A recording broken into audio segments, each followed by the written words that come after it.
Bismillahirrahmanirrahim. Donc, l'objectif de la première manip, c'est d'apprendre comment, en utilisant le logiciel Expert High Score, comment on peut importer un spectre de diffraction ou bien un diffractogramme, comment on va le préparer pour un traitement postérieur, comment on peut identifier les phases cristallographiques présentes dans l'échantillon qui nous a donné ce spectre de diffraction expérimentale, comment on peut quantifier les phases cristallographiques présentes dans cet échantillon, et puis comment on peut indexer le spectre, ce qui revient donc à attribuer une structure cristalline à chacune des phases présentes dans cet échantillon.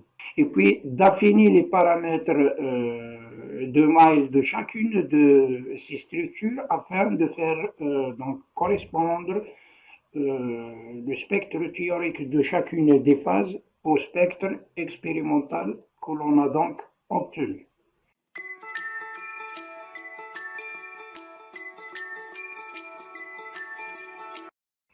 Pour commencer donc, on va voir comment on peut importer un spectre donc en utilisant HiScore. Donc vous ouvrez le logiciel, vous venez sur le menu File, Open. Vous allez donc vers le chemin où vous avez mis vos données. Dans mon cas, c'est ce dossier-là. Donc, je vais prendre l'exemple de ce fichier-là, qui est donc issu directement de l'appareil au format RAW. Je clique deux fois et j'ouvre donc le spectre. Et là, vous voyez donc votre spectre. Si vous cliquez sur le bouton Maximize Main Graphics, vous allez donc pouvoir voir la totalité de votre spectre. C'est un spectre d'une bonne qualité puisque les pics sont fins et d'une intensité bien plus importante que celle du bruit de fond. Donc pour la quantification et l'affinement des paramètres de Mile, il est très important d'avoir des spectres d'une bonne qualité, donc d'essayer de mener votre expérience dans les conditions les plus favorables. Et cela, bien sûr, inclut donc une optique de focalisation des rayons X qui doit être donc irréprochable. Donc, pour commencer, vous pouvez donc zoomer sur une partie particulière de votre spectre. Vous pouvez revenir vers l'affichage de la totalité du spectre.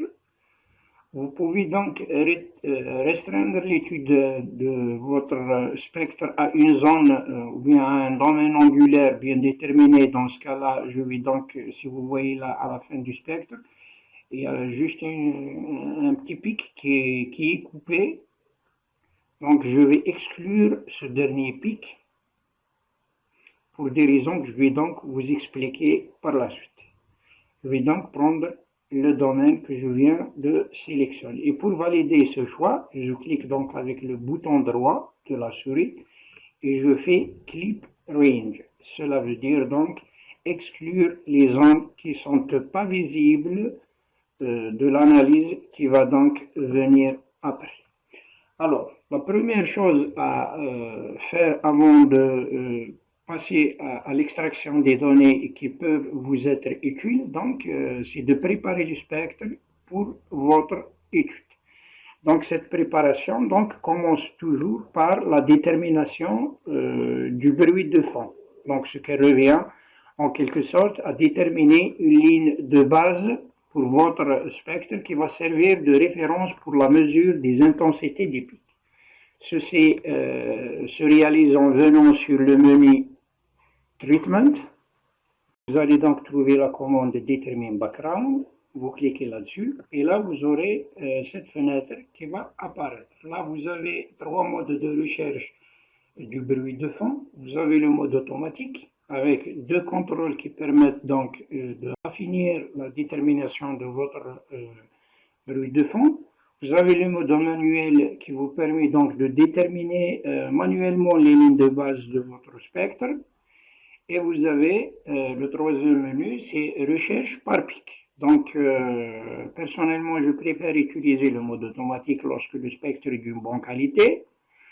Et dans le cas où vous avez des spectres de mauvaise qualité avec des bruits de fond relativement très importants par rapport à l'intensité de vos pics, donc vous pouvez utiliser le mode manuel et vous pouvez donc déterminer les différents points qui vont servir de référence pour votre ligne de base. Donc en jouant sur ces trois choix que vous avez testés, donc si vous voulez ajouter un point, vous cliquez sur Add Base Point et vous cliquez sur la zone où vous voulez ajouter votre point. Et là, vous voyez cette ligne verte qui va donc servir de ligne de base pour votre spectre.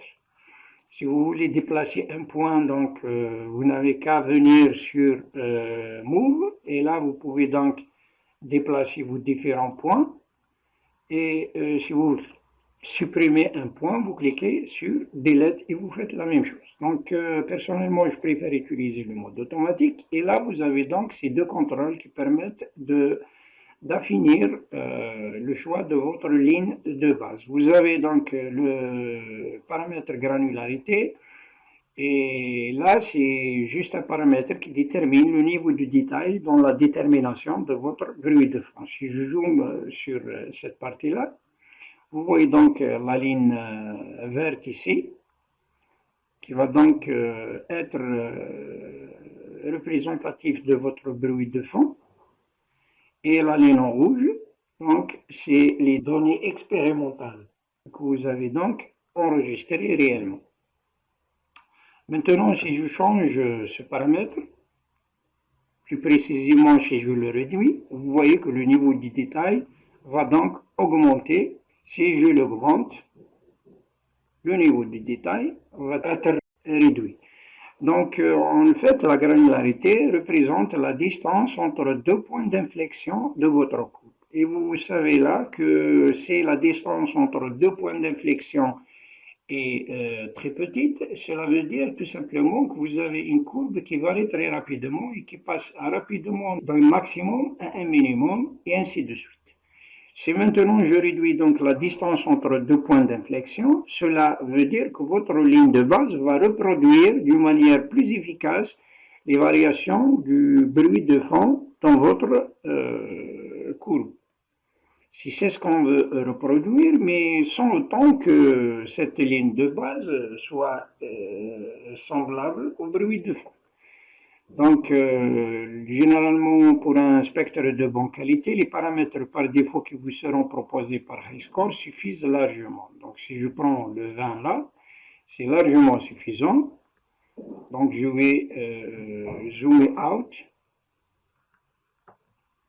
Je vais donc passer sur l'un des pics. Maintenant, si vous voulez savoir l'effet du binding factor, c'est tout simplement c'est un paramètre qui détermine à quel point cette ligne de base est liée au pic de diffraction de votre spectre. Si je réduis maintenant, si je remonte le niveau de détail dans mon spectre, c'est juste pour vous montrer l'effet de ce paramètre. Et si maintenant j'augmente le binding factor, là vous voyez que votre courbe vient se coller de plus en plus à votre courbe et maintenant une grande partie du pic, le pic que vous voyez ici, est considéré comme étant un bruit. Et ça, c'est ce que je ne veux pas voir en réalité parce que je perds une certaine information liée au phénomène de diffraction, plus précisément la surface du pic et qui peut servir après dans la quantification des phases. Et pour ne pas donc perdre cette information et reproduire correctement les pics de diffraction de votre spectre, vous pouvez donc réduire ce paramètre de cette façon. Dans ce cas-là, peut-être que je vais augmenter la granularité ici. Je vais prendre 20. Et là, je vais juste prendre un 6. Bon. Donc, si je zoome out maintenant, bon, peut-être que je vais la réduire un petit peu. Voilà. Voilà, donc je vais accepter. Si je zoome out maintenant, je vois que la ligne de base de ma courbe a été créée. La deuxième chose à faire, c'est de déterminer la position exacte de vos pics de diffraction. Donc quelque chose que vous pouvez toujours réaliser en passant au menu Treatment. Vous cliquez sur Search Peaks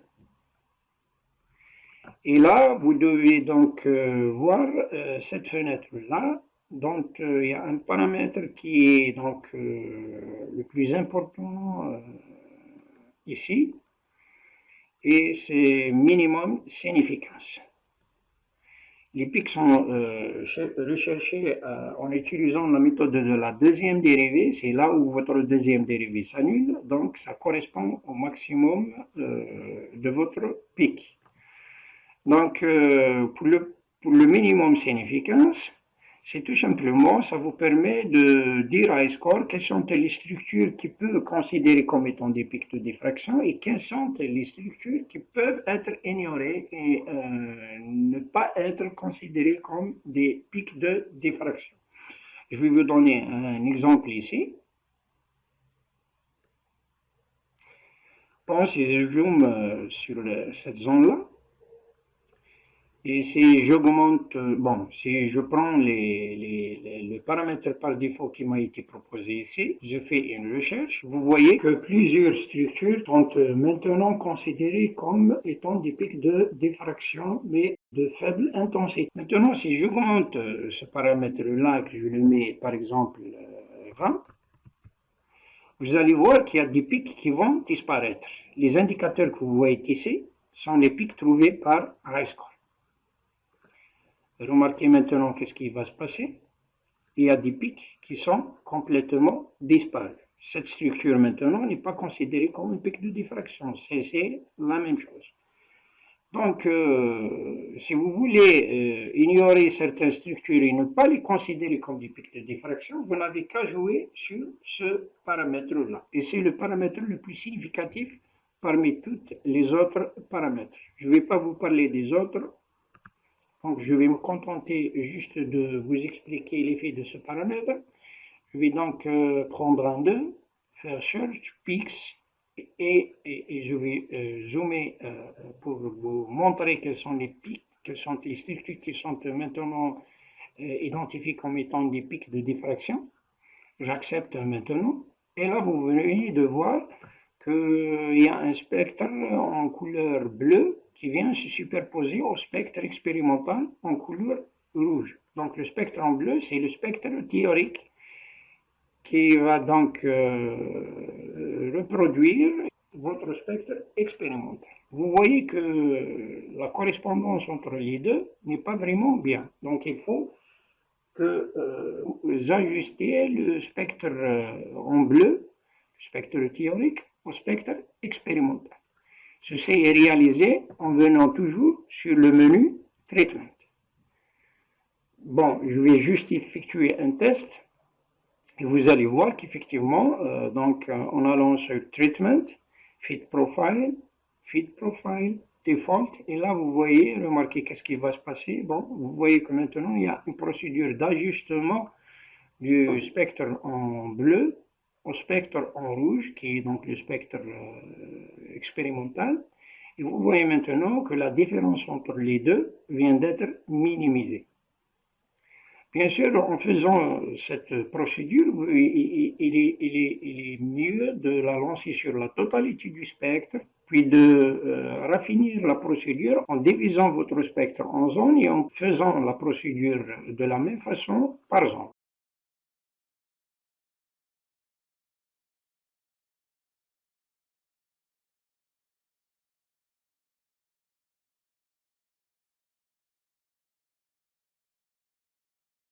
Treatment, Profile Fit Profile, Default.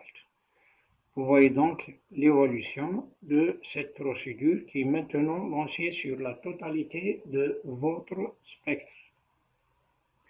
Ça prend un petit peu de temps parce qu'il y a trop d'informations à traiter ici.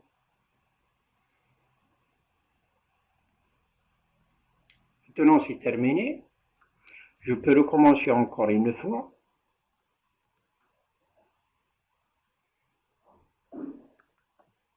Là, vous voyez qu'il n'y a pratiquement aucun changement dans le fit.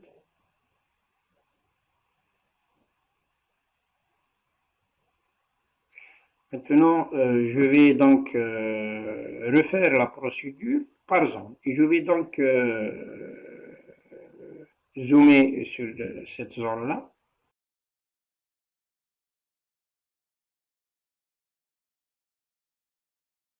Je vais donc refaire ceci dans cette zone-là. Vous voyez qu'encore il y a une amélioration. J'utilise le petit contrôle qui se trouve là-dessus pour faire un balayage du spectre. Il ne faut jamais couper les pics de cette façon-là, par exemple, et lancer le fit. C'est pas bien parce que vous risquez de perdre l'information liée à ce pic-là. Donc, essayez toujours de prendre les pics dans leur totalité, comme ça. Treatment, Profile Fit, et je lance donc encore une fois la procédure. Je continue. Vous pouvez directement cliquer sur le bouton droit là et lancer Profile Fit ou bien Fit Profile.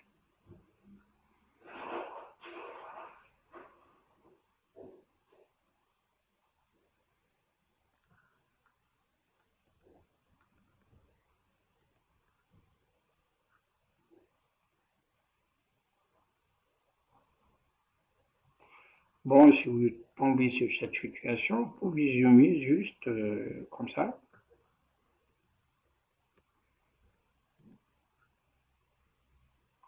Et puis retourner vers le zoom précédent, donc zoom previous.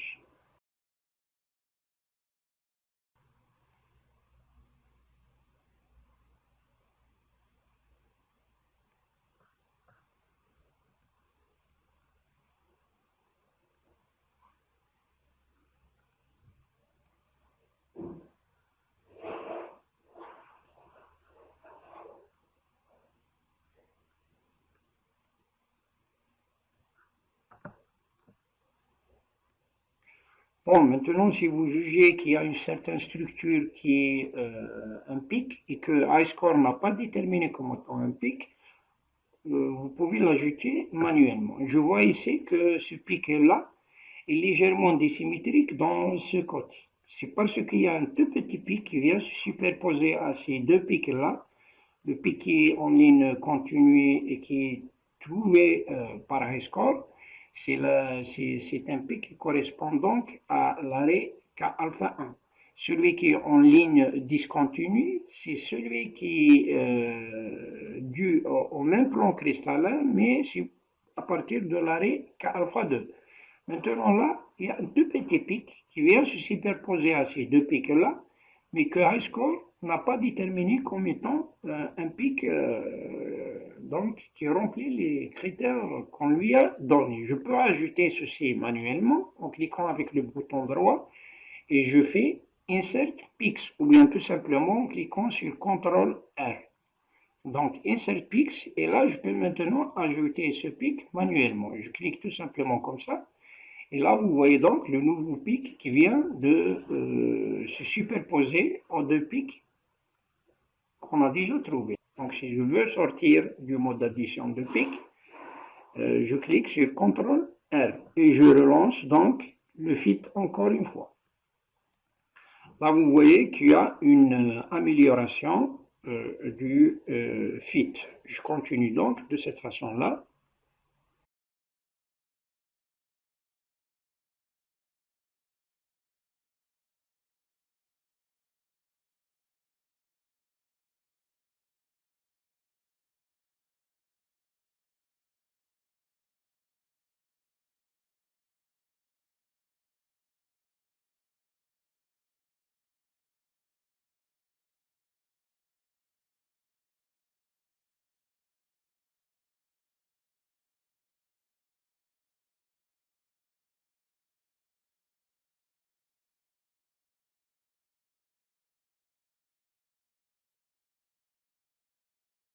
Bon, c'est ainsi que se termine donc la procédure d'ajustement du spectre théorique aux données expérimentales. Donc, l'étape qui va venir consiste à identifier les phases cristallographiques présentes dans notre échantillon.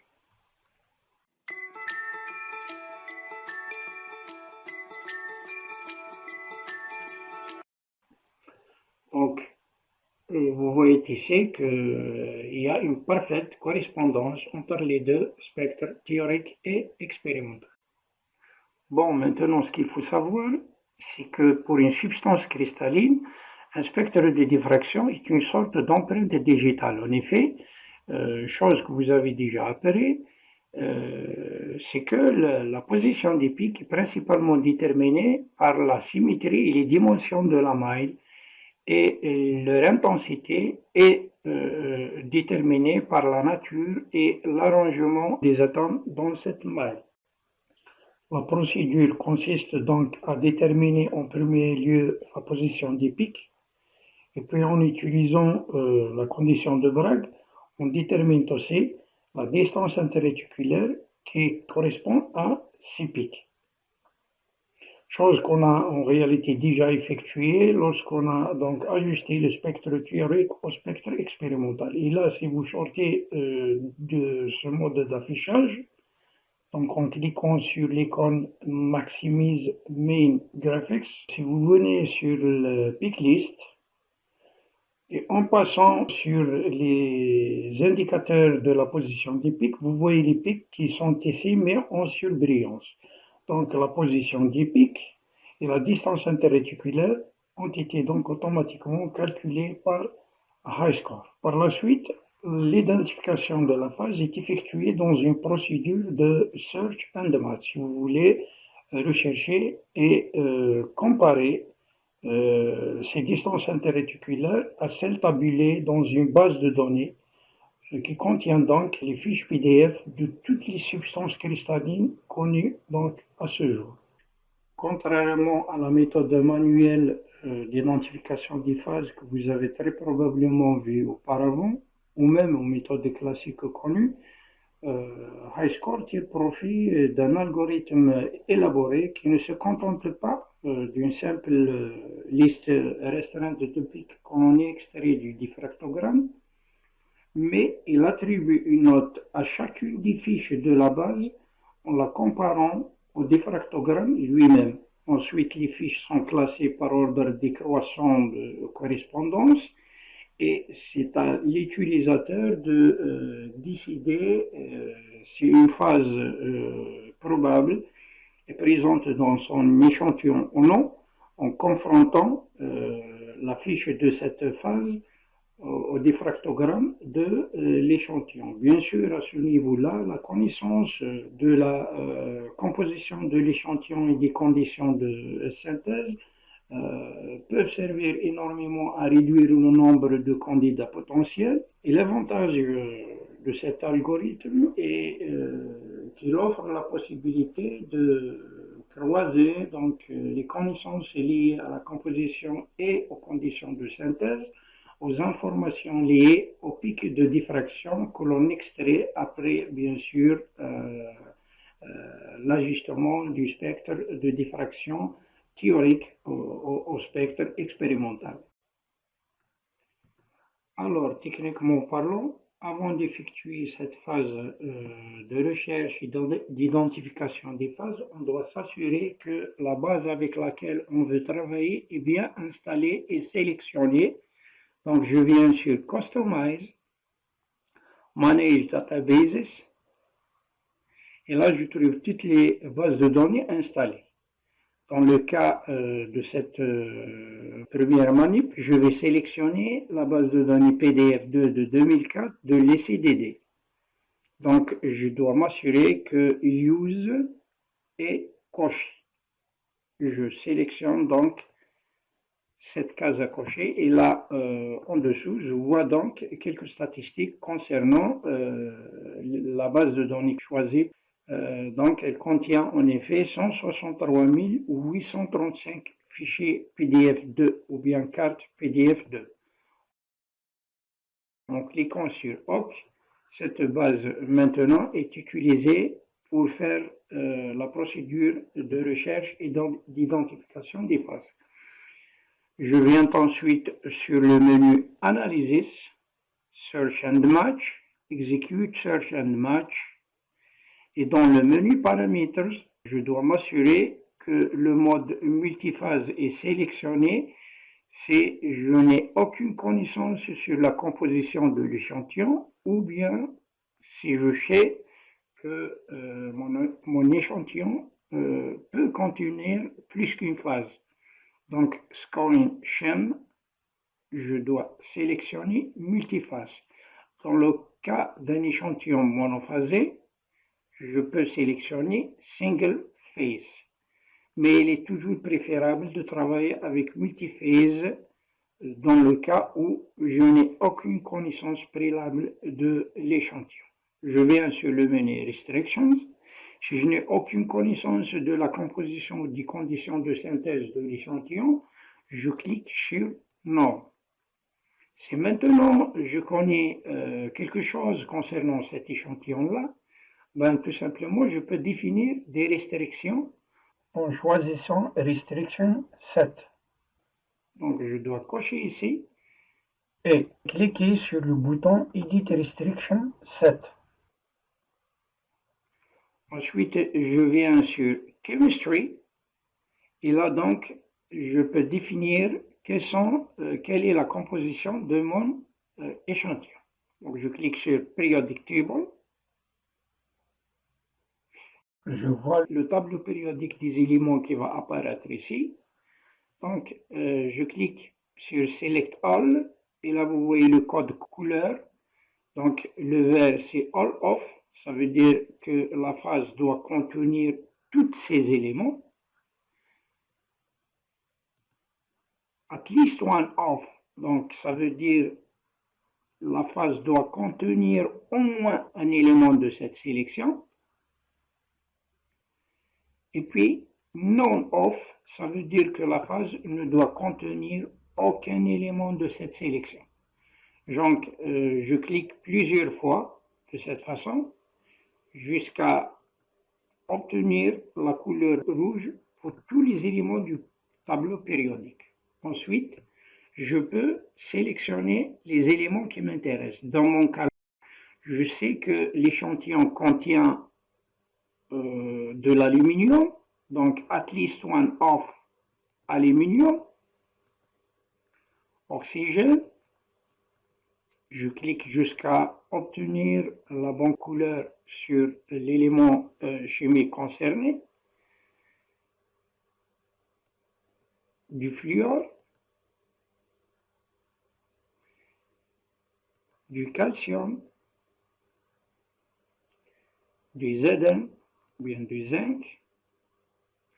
Et puis, il est possible de trouver du carbone, possible, carbone et silicium, parce que l'analyse chimique montre que ces éléments existent en faible concentration. Donc, les phases concernées dans cette procédure de recherche doivent au moins contenir du calcium, ou bien du Zn, ou bien de l'aluminium, ou bien de l'oxygène, ou bien du fluor. Et en plus de ça, il y a une possibilité d'avoir des phases qui contiennent du carbone et du silicium. Donc je peux valider OK. Et là, donc, je vois ma sélection qui serait affichée dans ces deux champs.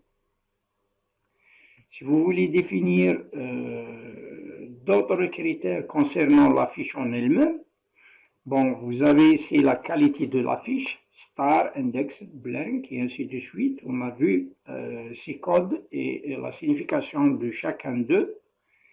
Et puis de ce côté-là, vous voyez ici un certain nombre d'autres paramètres qui vont donc limiter le nombre de fiches qui vous seront proposées comme des candidats potentiels.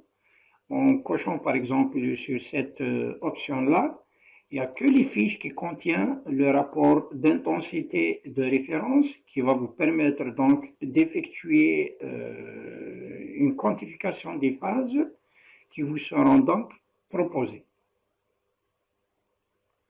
Si je clique sur Close, maintenant, les restrictions ont été déterminées. Je peux donc effectuer ma recherche, Search, et là vous voyez donc l'évolution de la procédure qui normalement ne doit pas prendre beaucoup de temps.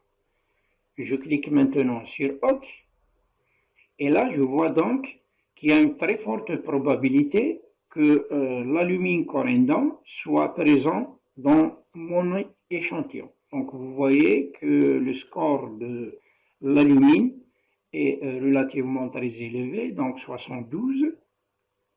Donc je peux accepter ce candidat en le déplaçant sur Pattern List.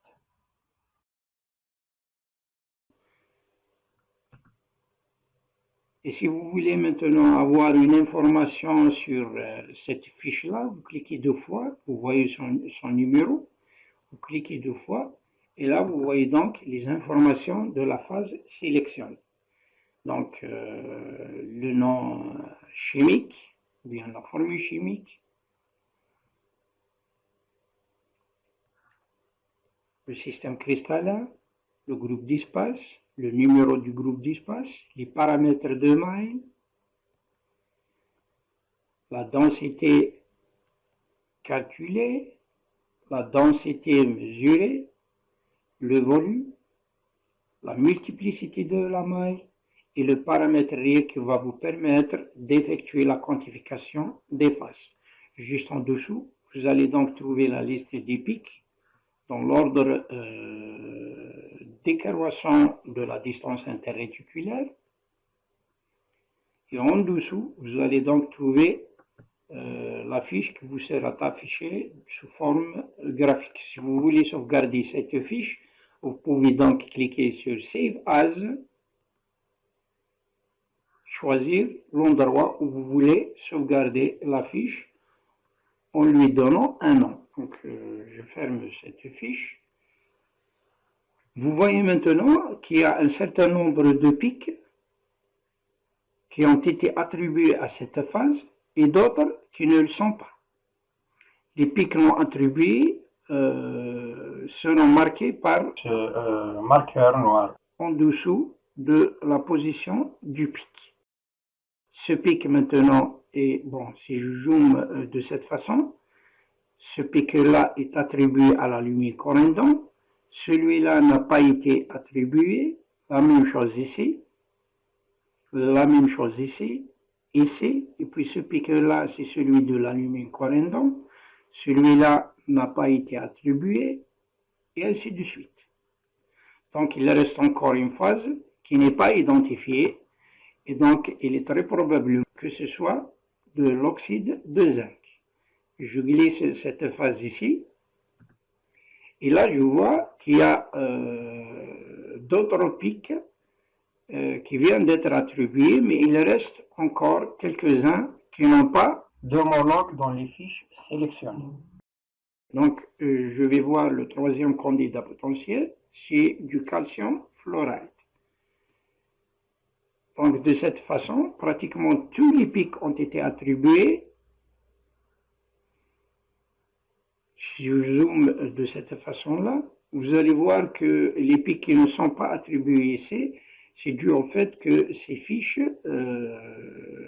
sont limitées à 130 degrés, donc les pics qui sont situés en dessous n'auront forcément pas leur homologue dans les fiches sélectionnées. Si vous venez sur Pattern, là vous voyez donc votre spectre expérimental. Les pics de la première fiche qui est donc l'alumine corindon, vous voyez le code couleur, donc le bleu c'est pour l'alumine corindon, le vert c'est pour l'oxyde de zinc, et puis le gris c'est pour la fluorine, donc c'est la couleur grise. C'est ainsi que tous ces pics ont été attribués à l'une des phases sélectionnées. Donc, mon échantillon est multiphasé. Il contient en effet 3 phases qui sont donc l'alumine corindon, l'oxyde de zinc et la fluorine.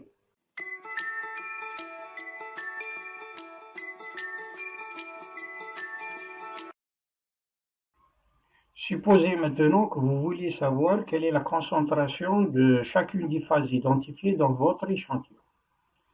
Bon, en effet, HiScore vous permet d'avoir accès à ce type d'informations. Il en existe plusieurs méthodes qui permettent donc de faire cette quantification de phases. Et l'une des plus connues, c'est la méthode des rapports d'intensité de référence, donc la méthode des RIR si vous voulez. En effet, selon la théorie de la diffraction, la concentration d'une phase dans un mélange est directement proportionnelle à la surface nette des pics de cette phase. Et cette expression-là vous dit tout simplement que la concentration de la phase I est proportionnelle à l'intensité intégrale du pic le plus intense de la phase I, que multiplier donc deux constantes. Une première constante qui est liée donc qu'on appelle donc une constante d'étalonnage du couple échantillon-appareil. Une deuxième constante qui tient compte de l'effet de l'absorption, qui peut donc être décrit par une loi de Beer-Lambert. Pour la constante d'étalonnage du couple appareil-échantillon, c'est quelque chose en effet qui évolue au cours du temps à cause du vieillissement du tube des rayons X. Donc on est mené en principe à chaque fois que l'on veut faire une quantification, donc de pouvoir déterminer cette constante-là. Ces deux inconnus donc doivent être déterminés pour avoir accès à la concentration de la phase I, dans la mesure où l'intensité intégrale ou bien la surface des pics de la phase I peuvent être déduites directement du spectre de diffraction ou bien du diffractogramme. Le problème, c'est que les deux inconnus, il n'en existe aucune méthode permettant de les avoir directement. Donc, pour s'abstraire de ces deux constantes, on peut tout simplement utiliser ce qu'on appelle la méthode des rapports d'intensité de référence, que l'on désigne généralement par l'acronyme RIR, et qui consiste souvent à donc, on va préparer pour chacune des phases identifiées un mélange contenant 50% de la phase et 50% d'un étalon interne que généralement choisi de l'alumine corindon, donc le Al2O3. On fait donc une première mesure dans laquelle on va calculer le rapport du pic le plus intense de la phase voulu et le pic de l'alumine corindon. Donc ce rapport que l'on va déterminer va servir donc comme coefficient d'étalonnage de référence. Si l'on considère maintenant la première équation que je vous ai déjà donnée, tout simplement, on peut calculer les rapports des deux concentrations, la concentration de la phase I par la concentration de l'alumine corindon qui est égale à 1, puisque les deux concentrations sont égaux. Elle serait donc donnée par cette expression, ce qui permet donc de déduire que MI sur M corindon est égal à 1 sur l'intensité de la phase I divisé par l'intensité du pic le plus intense pour l'alumine corindon. Si vous prenez maintenant le cas général, vous aurez donc la concentration de la phase I n'est pas forcément égale à celle de l'alumine corindon. Donc vous pouvez calculer les rapports des deux concentrations en utilisant cette expression-là.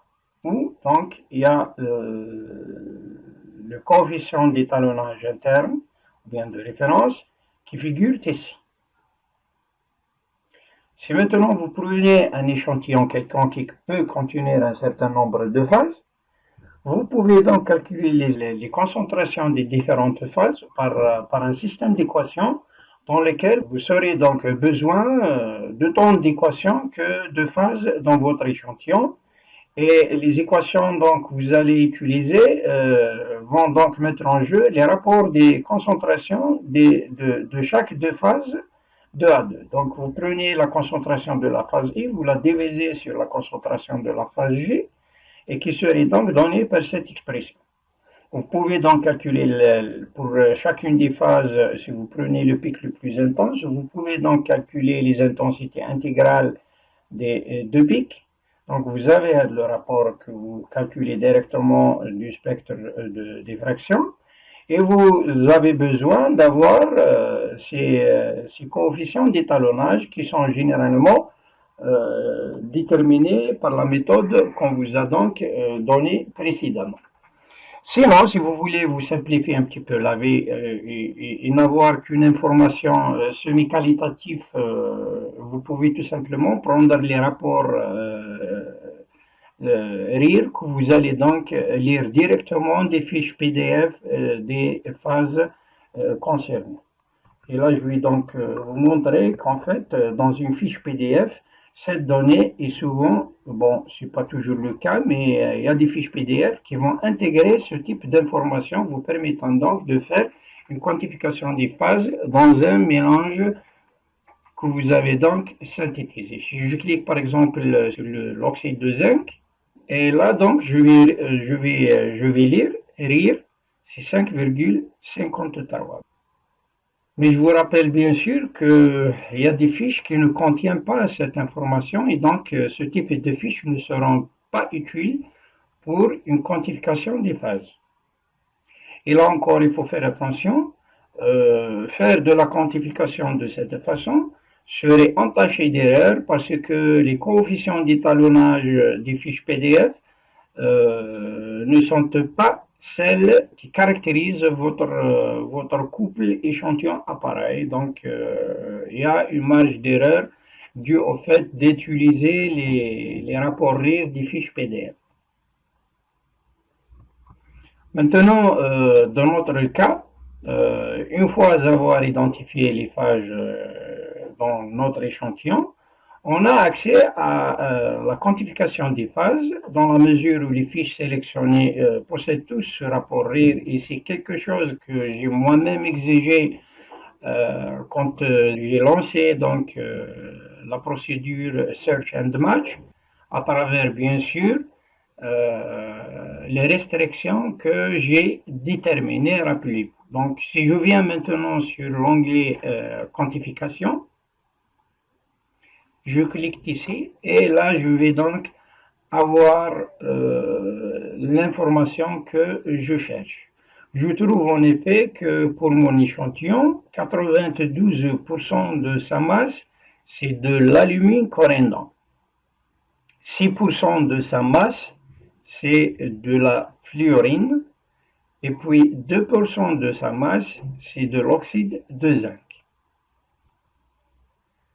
Et c'est ainsi donc, j'ai accès à une information, bien sûr, qui reste semi-quantitative, parce qu'elle est entachée d'erreurs due au fait que j'ai utilisé des rapports RIR qui ne sont pas caractéristiques de mon couple, donc échantillon appareil. Je peux donc exporter cette image ou bien la sauvegarder afin de pouvoir l'utiliser ultérieurement. Donc tout simplement je clique avec le bouton droit de la souris, je mets Save As, Desktop par exemple, je donne un nom au fichier et là je vais donc sauvegarder. Comme ça je peux utiliser cette image ultérieurement.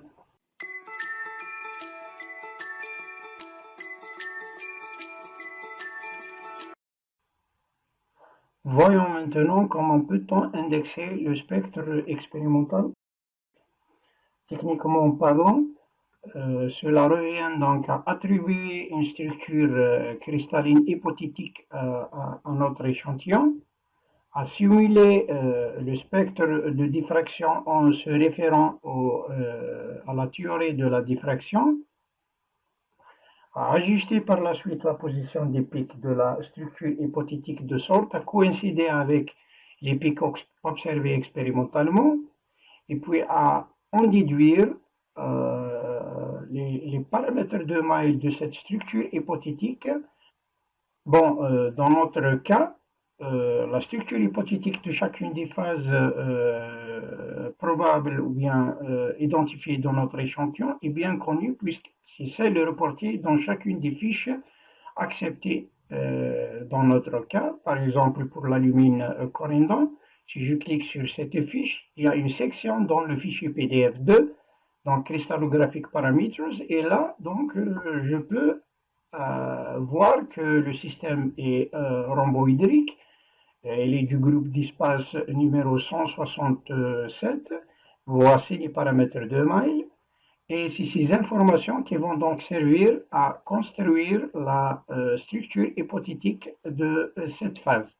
La même chose pour l'oxyde de zinc et pour la fluorine.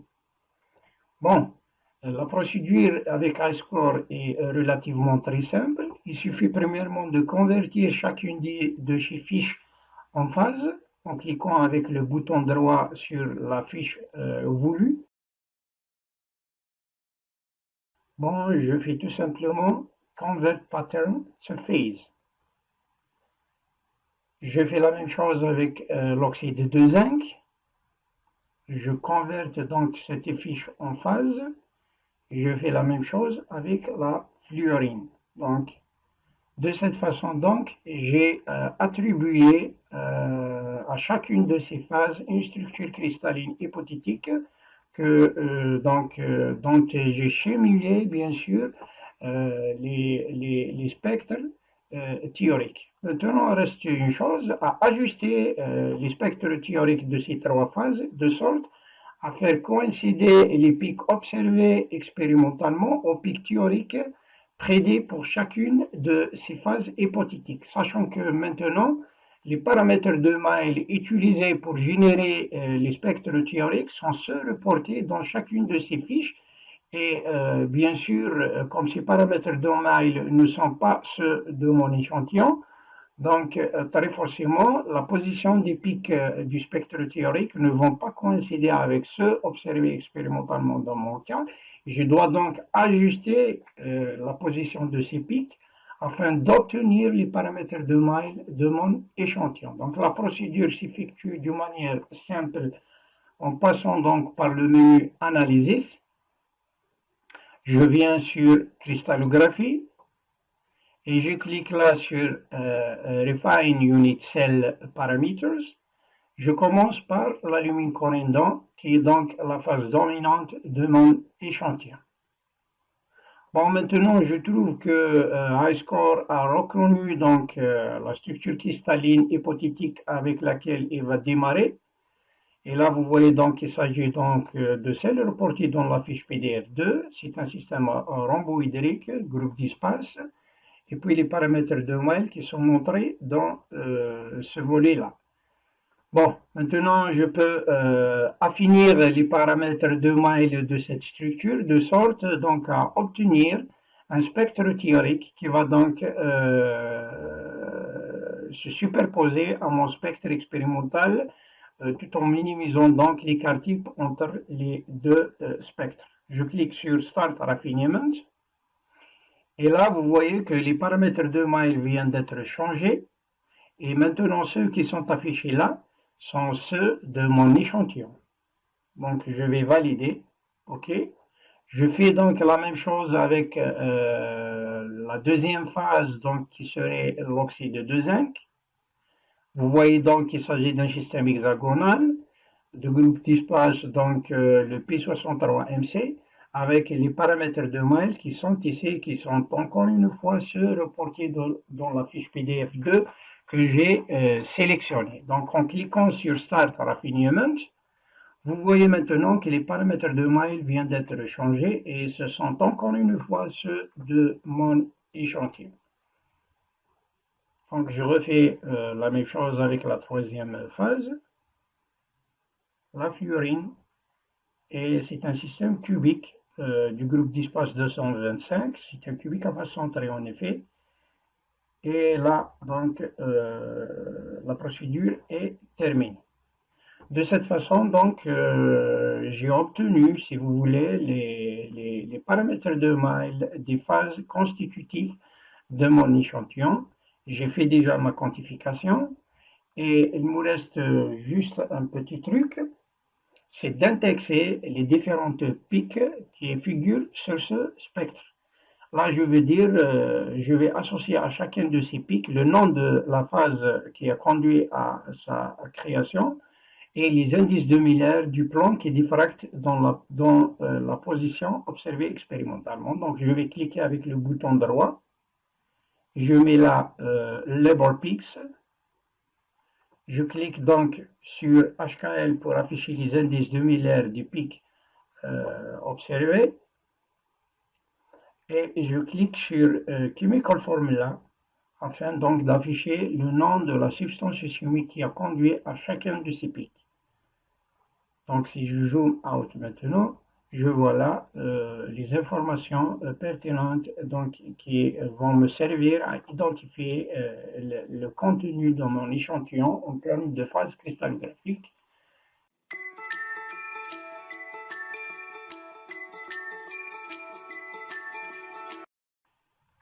Je peux générer un rapport qui va donc faire un résumé de l'ensemble des opérations que l'on a effectuées dans cette première manip. Donc je viens sur Report, je viens sur Create RTF, ou bien sur Create Word, ou bien HTML. En effet, là, c'est juste le format du fichier de sortie du rapport que vous cherchez à générer. Si vous venez donc, si vous n'avez pas Word et HTML, donc préférez utiliser donc RTF. Vous venez donc sur Fancy. Cliquez donc sur Fancy pour générer un premier rapport qui va donc résumer l'ensemble des opérations que vous avez effectuées pour identifier les phases cristallographiques de votre échantillon. Vous voyez donc dans la première section les réglages liés à votre appareil au cours de l'acquisition des données. C'est généralement des informations issues directement du fichier que vous avez importé. Là, vous voyez donc votre spectre indexé et bien sûr avec toutes les phases identifiées. Chaque pic est attribué à un plan cristallin d'une phase donnée. Vous voyez là la liste des pics observés et les phases auxquelles ils sont affectés. Si je descends encore plus bas, je trouve donc les fiches PDF2 de chacune des phases identifiées. Donc le nom chimique de la phase, le nom minéralogique de la phase, et puis le numéro PDF2 de cette phase avec le score qu'elle a obtenu donc, dans la phase d'identification. Juste en dessous, donc vous voyez un petit résumé qui vous donne donc les pics expérimentaux observés, les pics de la première phase qui est l'alumine corindon, les pics de la deuxième phase qui est l'oxyde de zinc, et puis les pics de la troisième phase qui est donc celle de la fluorine. Bien sûr, le premier c'est le spectre expérimental et les trois autres sont les fiches PDF2 que vous avez donc utilisées qui sont identifiées à travers leur numéro de carte. En dessous, donc, c'est juste l'historique des opérations que vous avez effectuées avec HiScore. Vous pouvez supprimer cette section-là pour alléger un petit peu le volume du fichier puisque ces informations ne vous seront pas pertinentes. Vous pouvez donc sauvegarder ce fichier pour l'utiliser ultérieurement. Généralement, ce rapport est généré là où vous avez donc mis votre fichier initial que vous avez ouvert avec HiScore. Vous pouvez donc changer la direction dans laquelle vous, ou bien le dossier dans lequel vous allez enregistrer ce rapport. Donc, je vais mettre dans le bureau et j'écris là, donc, test 1.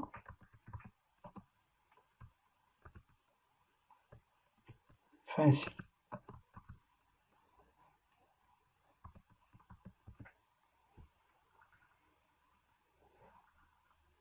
Voilà, je ferme. Si je veux maintenant générer un rapport qui contient les informations sur les structures cristalline des phases identifiées, bien sûr les paramètres de Mail raffinés de ces structures, je viens toujours sur Analysis, je venais donc sur Reports, Create RTF Report, et là vous sélectionnez donc Structures. Un rapport donc qui va résumer encore une fois les opérations donc ou bien les données obtenues après le raffinement de la structure de vos structures. Et là donc vous avez pour la première phase qui est l'alumine corindon, vous avez donc le groupe d'espace, les paramètres de Mail expérimentaux bien sûr, ceux de votre échantillon. Pour la deuxième phase, vous avez donc les mêmes données. Vous pouvez supprimer ces trois premières lignes.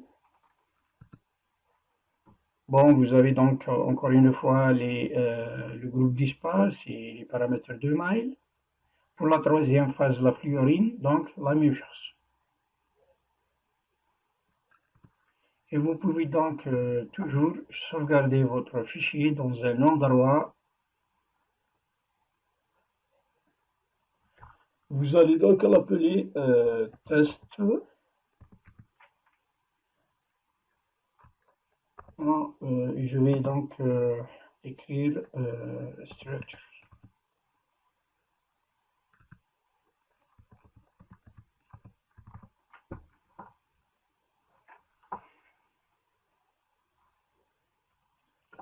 Vous pouvez sauvegarder votre travail afin que vous puissiez l'ouvrir encore une fois sans recommencer toutes ces manips que vous avez donc effectuées. Save document. Et là donc je peux fermer High Score. Et dans mon bureau, donc je vais trouver l'image qui donc me donne la composition de mon échantillon et les deux rapports que j'avais déjà générés que je peux ouvrir avec Word ou les modifier ou les personnaliser bien sûr.